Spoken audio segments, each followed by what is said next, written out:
লোকগুলো লোহার বাক্স খুলতেই বাক্সের ভিতর থেকে দুটি অক্টোপাস বেরিয়ে আসে। পরে ছেলেটি আরেকটি বাক্স খুলতেই অক্টোপাসের বাচ্চাটাও বেরিয়ে আসে। অক্টোপাসের বাচ্চাটা খুশিতে ছেলেটাকে জড়িয়ে ধরে। পরে বাচ্চাটা তার মায়ের কাছে চলে যায়। আর এখানেই অক্টোপাসের পরিমাণ এক হয়। পরে অক্টোপাসগুলো গাড়ির ভেতরে ঢুকে পড়ে।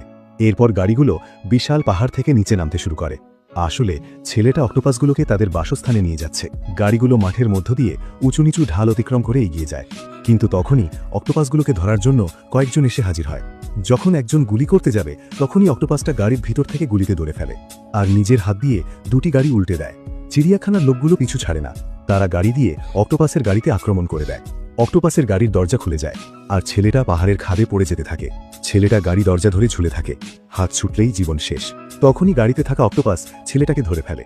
পরে ছেলেটা অক্টোপাসের সাহায্যে গাড়িতে উঠে পড়ে। সামনে আবার চিড়িয়াখানার লোকটা রাস্তায় আগুন জ্বালিয়ে দেয় যেন অক্টোপাসের গাড়ি সামনে না যেতে পারে। ছেলেটা পিছনে থাকা তার বন্ধুদের বলে সামনে রাস্তা বন্ধ। পরে সবাই অক্টোপাসের সাহায্যে গাড়ি নিয়ে লম্বা জাম্প দিয়ে উড়ে যায় আর অবশেষে অক্টোপাসগুলো নিজের বাড়িতে ফিরে আসে, যেখানে আরও অনেকগুলো অক্টোপাস ছিল।